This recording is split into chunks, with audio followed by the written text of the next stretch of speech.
Hey my YouTube family, welcome back to one new blog. तो guys आप सब कैसे हो? आप सब बहुत अच्छे होंगे, मस्त होंगे, स्वस्थ होंगे। तो गाइस ये बहुत ज़्यादा मोस्ट रिक्वेस्टेड वीडियो है कि दीदी आप अपनी प्रेगनेंसी जर्नी शेयर करें। आपके बेबी बॉय के टाइम में आपके हर महीने कौन कौन से सिम्टम्स चेंज हुए। तो मैंने सोचा चलो क्यों ना प्रॉपर तरीके से ब्लॉग बना जाए। और गाइस आप सबके बहुत सारे इंस्टा और यूट्यूब पे मैसेज आते हैं यार, तो जिनके मैसेज रिप्लाई नहीं कर पाती हूँ तो मैं दिल से सॉरी बोल रही हूँ। क्योंकि जैसे मैंने आपको बताया कि मेरा बेबी बॉय है तो मेरा शेड्यूल बिजी रहता है, बट मैं हमेशा ट्राई करती हूँ कि मैं आप सबकी हेल्प करूँ और अपने सारे सिम्टम्स आप सबके साथ शेयर करूँ। और जितना मेरे से पॉसिबल होता है मैं उतना सारा सिम्टम्स आप सब आज अपनी प्रेगनेंसी जर्नी शेयर करने वाले हैं कि 2 मंथ से लेकर 9 मंथ तक, जब तक मैंने बेबी बॉय डिलीवर नहीं किया तो मेरे सिम्टम्स में, मेरे बॉडी में क्या क्या चेंजेस आए, वही सारी चीज़ें मैं आप सबके साथ शेयर करने वाली हूँ।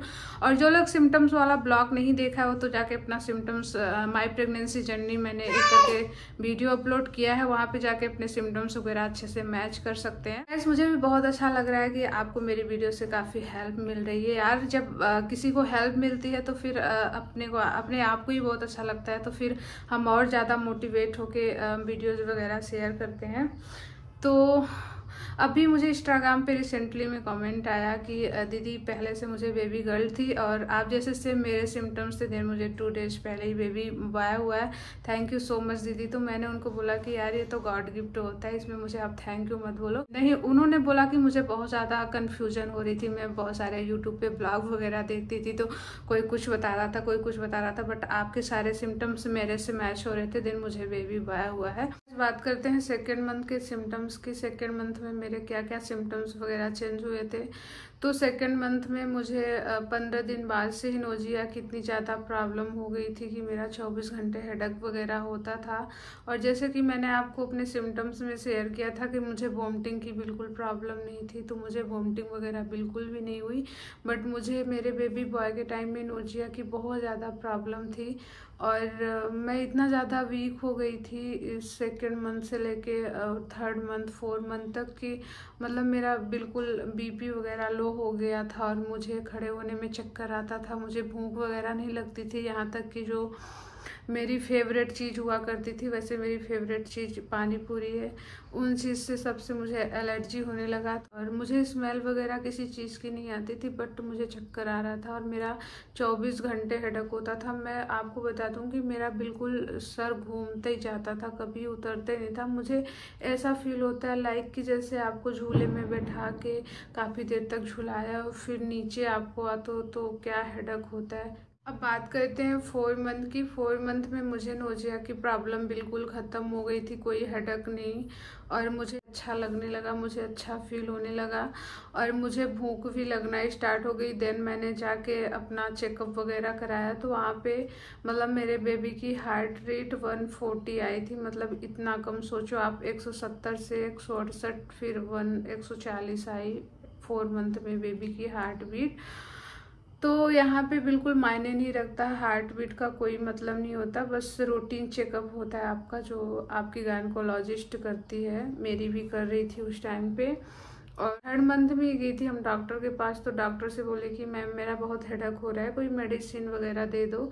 तो बोला कि बेटा हम कोई मेडिसिन वगैरह आपको नहीं दे सकते, क्योंकि ये आपके अपने बॉडी के सिम्टम्स होते हैं, किसी किसी को होता है, किसी किसी को नहीं होता है, तो हम आपको ऐसी कोई मेडिसिन वगैरह नहीं देने के। एक्चुअली हम आपको बता दें कि हम आर्मीज फैमिली हैं, तो हमारे आर्मीज में क्या होता है कि यहाँ पे फालतू के मेडिसिन वगैरह नहीं, डॉक्टर नहीं देते हैं, बस आपको आयरन कैल्शियम देंगे। तो फिर वहाँ पे मेरी डॉक्टर ने मुझे मना कर दिया था कि हम आपको कोई मेडिसिन वगैरह नहीं देंगे, ये सिम्टम्स होते हैं। फिर मैंने बोला डॉक्टर से कि डॉक्टर मुझे फीवर भी रहता है, मैं तो मेरी बॉडी टेम्परेचर गर्म रहती है। तो बोला डॉक्टर ये भी अपने सिम्टम्स होते हैं, हर किसी किसी किसी को होता है, किसी किसी को नहीं होता है। तो फिर यहाँ पे भी डॉक्टर ने मना कर दिया था मुझे कोई मेडिसिन लेने से। तो फिर ये चलता रहा। जैसे ही 4 मंथ लगा तो मैं इतनी ज़्यादा अच्छी होगी, जो मेरे अंदर इतना ज़्यादा लेजीपन था वो भी ख़त्म हो गया, मेरा नोजिया था वो भी ख़त्म हो गया, एंड वॉमिटिंग प्रॉब्लम तो थी ही नहीं, जो जीव मचलाता था वो भी सब ख़त्म हो गया। तो देन यहाँ पे मैं एक्टिव हो गई और मुझे भूख भी, मीठे की क्रेविंग होने लगी, इतना ज़्यादा नहीं बट मुझे होने लगी। फिर धीरे धीरे करके मुझे 4 मंथ से मुझे मीठे की क्रेविंग होने लगी। जैसे मैं कोई वीडियोस वगैरह केक वगैरह की देखी तो मुझे लगे कि हाँ मुझे भी खाना है, तो मैं फटाफट जोमेटो से ऑर्डर कर लूँ। बिकॉज जो मेरे पतिदेव रहते थे वो ऑफिस में रहते थे, तो फिर मैं तुरंत ऑर्डर कर लेती थी, क्योंकि लेने तो जा नहीं सकती क्योंकि वहाँ से शॉप थोड़ा दूर था और हम ऐसे छोटी छोटी चीज़ लेने जाते तो फिर प्रॉब्लम हो जाता। तो हम जोमेटो वगैरह से ऑर्डर कर लेते थे और जोमेटो वाला भैया ला के पहुँचा देते थे और मैं अकेले खा लेती थी फटाफट। इतना ज़्यादा क्रेविंग होने लगी। और मुझे अपने प्रेगनेंसी टाइम में मुझे कोई फ्रूट नहीं पसंद, एप्पल वगैरह मुझे बिल्कुल पसंद नहीं आ रहा था। मुझे सिर्फ ऑरेंज पसंद आया पूरी प्रेगनेंसी में, मेरे प्रेगनेंसी में। और मैं आपको बता दूं कि मैंने इतना ऑरेंज खाया अपनी पूरी प्रेगनेंसी में, इतना ज़्यादा कि मैं क्या ही बताऊं। मैं रात रात को अपने बिस्तर पे लेके सोती थी ऑरेंज। यहाँ तक बता दूं मैं आप लोगों को कि 4 ऑरेंज मैं अपने बिस्तर में लेके सोती थी, क्योंकि फिर 4 मंथ के बाद से जितना सोती थी मैं अपने फर्स्ट ट्राइमेस्टर में, सेकंड ट्राइमेस्टर से मुझे नींद आना ख़त्म हो गया। बिल्कुल भी नींद नहीं आता था। रात के 4 5 बजे तक मैं जगती रहती थी और अपना ऑरेंज खाती रहती थी, क्योंकि मुझे ऑरेंज की भी इतना ज़्यादा क्रेविंग था, क्योंकि वो भी तो मीठा आता है, खट्टा मीठा। कोई भी फ्रूट में मेरी क्रेविंग नहीं थी, बट ऑरेंज में मेरी बहुत ज़्यादा क्रेविंग थी। जैसे मैंने आपको बताया कि मैं सोते टाइम भी बिस्तर पे ले लेके ऑरेंज सोया करती थी, इतना ज़्यादा क्रेविंग था मुझे ऑरेंज खाने का। फिर 4 मंथ में मेरे कोई सिम्टम्स नहीं आया। मेरे टमी का साइज भी कुछ नहीं था, 0 था। जैसे कि मैंने आपको बताया कि मैंने अपना वेट लॉस कर दिया था, तो टमी और ज़्यादा अंदर हो गया था। देन 5 मंथ में आते हैं, तो 5 मंथ में भी मेरे बॉडी में कोई चेंजेस नहीं आया और कोई सिम्टम्स नहीं आया। बट जो मेरा बेबी बॉय नाभि के नीचे था वहाँ पे मुझे थोड़ा सा खिंचाव सा महसूस होने लगा। जैसे मैं स्ट्रेट लेट जाती थी तो मुझे थोड़ा सा प्रॉब्लम होना था, अकवर्ड जैसे फील होता था। देन मैं राइट करवट सोती थी तब मुझे कंफर्टेबल फील होता था। मैं लेफ्ट करवट नहीं सोती थी क्योंकि वहाँ पे मुझे हैवीनेस फील होता था। बाद 5 मंथ में जब फिर मैं अपने डॉक्टर के पास गई, वहाँ पे मैंने अपने बेबी का FHR फिर लेवल चेक कराया, मतलब फिर मेरी सोनोग्राफी हुई 5 मंथ में। यहाँ पे भी मेरे टमी का साइज बिल्कुल भी नहीं था, बस जो पेट था वो थोड़ा सा टाइट हो गया था नीचे, जो नाभि के नीचे मेरा बेबी बॉय था वो टाइट हो गया था वहाँ पे टमी। और यहाँ पे मेरे बेबी का FHR लेवल आया था 145, 140 से 145 हो गया। स्टार्टिंग से लेके लास्ट तक मेरे प्लेसेंटा का पोजीशन इंटीरियर था। हर एक अल्ट्रासाउंड में मेरे बेबी की हार्ट रेट डिफरेंट ही आई है। देन 5 मंथ में भी मुझे कोई सिम्टम्स नहीं समझ में आया, बस मुझे नींद कम आती थी और मेरे हेयर ग्रोथ उस टाइम पे हो रहे थे थोड़ा थोड़ा करके, तो मुझे इतना ज़्यादा समझ में नहीं आया, क्योंकि ये तो नॉर्मल में भी अगर आप प्रेगनेंसी नहीं है फिर भी आपके हेयर ग्रोथ करते ही हैं।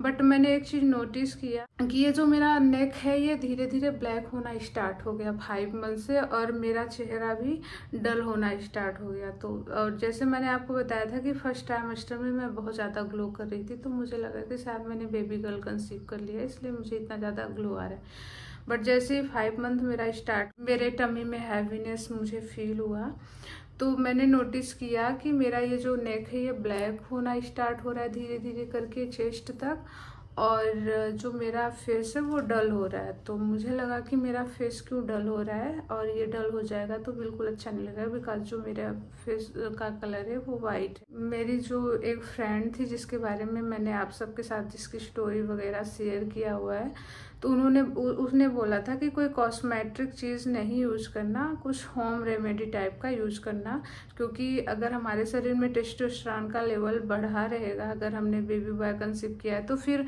डार्क सर्कल वगैरह आ जाएंगे फेस में। इसलिए कोई कॉस्मेटिक चीज़ें नहीं यूज करना, कुछ होम रेमेडी टाइप का यूज करना। तो मैं अपनी पूरी प्रेगनेंसी में होम रेमेडीज का यूज किया है, इसलिए मेरे फेस में ज़्यादा इफेक्ट नहीं पड़ा था। बट जो मेरा नेक वाला एरिया था ये पूरा ब्लैक टाइप का हो गया था, 5 मंथ से स्टार्ट हो गया था। 5 मंथ में मुझे ये सारे सिम्टम्स हुए कि मेरा फेस डल होना स्टार्ट हो गया, मेरे नेक में ब्लैकनेस होना स्टार्ट हो गया, और मेरे बाल शाइन कर रहे थे। ये चीज़ हमने नोटिस किया 5 मंथ में। और बात करते हैं 6 मंथ का। 6 मंथ में मेरे क्या सिम्टम्स चेंज हुए। तो 6 मंथ तक यहाँ पे मैं पिक लगा रही हूँ। यहाँ पे भी मेरे टमी का साइज बिल्कुल लो था, बट मुझे मेरे टमी में हैवीनेस फील होने लग गया था उस टाइम पे। और दिन मैं सीधा कभी नहीं सो पाती थी, मैं राइट करवट ही सोती थी 6 मंथ में। और ये भी जो मेरा नेक वाला एरिया था और ज़्यादा डल होना स्टार्ट हो गया था। और यहाँ पे भी मैंने कोई वेट वगैरह गेन नहीं किया हुआ था। तो 6 मंथ में भी मेरे बॉडी में कोई ज़्यादा चेंज नहीं आया। बट यहाँ पे मेरे बेबी की FHR 168 आई। फिर अगेन 2 बार मेरे बेबी की FHR 168 आई। फिर और बात करते हैं 7 मंथ की। 7 मंथ में भी यहाँ पे भी मैं पिक लगा रही हूँ आपको। यहाँ पे मेरे हेयर की ग्रोथ बहुत अच्छी हो गई थी और हेयर में शाइनिंग बहुत अच्छा था। और जो मेरा चेहरा था वो डल हो रहा था और ये जो नेक का और ज़्यादा ब्लैक हो रहा था जैसे जैसे आपका टाइम बढ़ेगा। यहाँ तक भी मुझे प्रेगनेंसी अपनी बिल्कुल समझ में नहीं आई कि मैं प्रेग्नेंट हूँ करके, क्योंकि ये 9 मंथ की जर्नी तो कहने के लिए होती है, बट ये जर्नी काफ़ी लंबी होती है। एक एक दिन आपको काउंट करके चलना पड़ता है। तो ये बातों से कभी ख़त्म नहीं होने वाली है। बात तो हमारी 1 घंटे में ही ख़त्म हो जाएगी, बट ये जो जर्नी होती है प्रेगनेंसी की, ये काफ़ी लंबी होती है। कहने के लिए 9 मंथ होता है। मेरी प्रेगनेंसी मुझे 8 और 9 मंथ में ज़्यादा समझ में आई। 7 मंथ मेरा ऐसे तैसे चला। मेरा टमी अभी भी बहुत कम, बहुत लो करके आया था। आप बोल सकते हैं कि मैं यहाँ पे मैं आपको बोल सकती हूँ कि 7 मंथ लगने पे भी मैंने बहुत ज़्यादा लो कंसीव कर रखा था।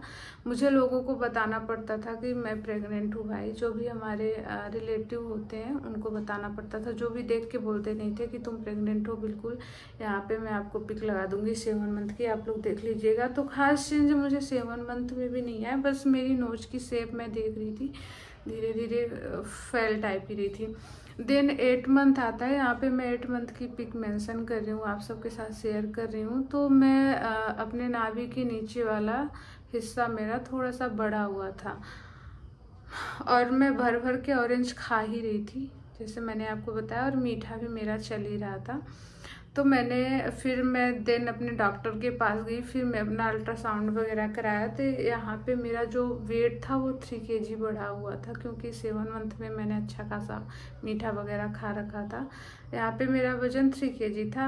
हो सकता है कि मेरे बेबी का भी कुछ वेट बढ़ा हो। फिर धीरे धीरे जब हमारी प्रेगनेंसी का 3rd ट्राइमेस्टर आता है 8 मंथ, तब मैंने फील किया कि मेरे जो चेहरे में है हल्का स्वेलिंग आ गई है। मेरे हाथों पैरों में धीरे धीरे स्वेलिंग आ रही है और जो मेरे टमी का साइज था वो बढ़ रहा था।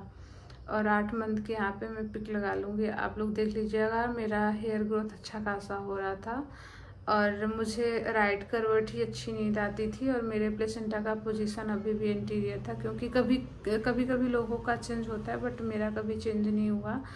तो ये भी बड़ा अच्छा सिम्टम्स बेबी बॉय का माना जाता है। और एक जो माँ होती है ना, उसको फील हो जाता है उससे। मैं आपको बता दूं कि मेरे केस में ऐसा था कि मुझे अंदर से ऐसा फील होता था कि मैंने बेबी बॉय ही कंसीव कर रखा है।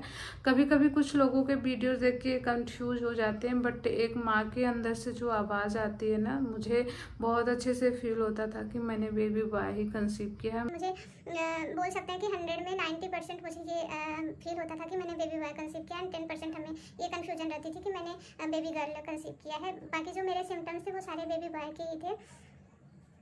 और गूगल पे मैंने कुछ जाके स्टडीज वगैरह किया था, तो इसकी वजह से मुझे ऐसा फील हो जाता था।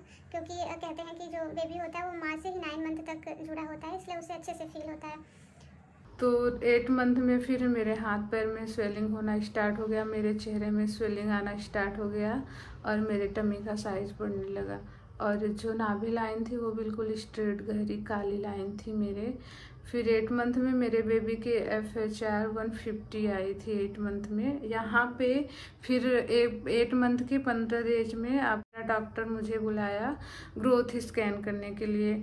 आप सिर्फ ग्रोथ स्कैन के अल्ट्रासाउंड से पता कर सकते हैं कि आपको होने वाला बेबी बॉय है या बेबी गर्ल, अगर आप FHR लेवल से पता करना चाहते हैं तो। फिर ग्रोथ स्कैन में, क्योंकि आपके बेबी की अच्छे से ग्रोथ हो जाती है इसलिए उसको ग्रोथ स्कैन बोलते हैं। यहाँ पे मेरे बेबी की FHR 132 आई थी बिल्कुल लो हो गई थी, क्योंकि इतना हाई से बिल्कुल लो आ रही थी मेरी हार्ट रेट। तो मैं यहाँ हार्ट रेट से भी पता चल गया था कि मेरा बेबी बॉय ही आने वाला है। तो फिर मैंने अपना ग्रोथ अल्ट्रासाउंड वगैरह करा लिया था वहाँ पे जाके, और मेरे हाथ पैर में अच्छी खासी स्वेलिंग आ गई थी, मेरे पूरे चेहरे में स्वेलिंग आ। और आगे की बात हम आपसे पार्ट 2 में शेयर करेंगे, क्योंकि वीडियोस बहुत ज़्यादा लंबी हो जानी है, तो फिर आगे करेंगे, कंटिन्यू करेंगे। तब तक आप अपना बहुत अच्छा वाला ध्यान रखिए, स्वस्थ रहिए, मस्त रहिए और अपनी प्रेगनेंसी को हेल्दी रखिए। Bye bye.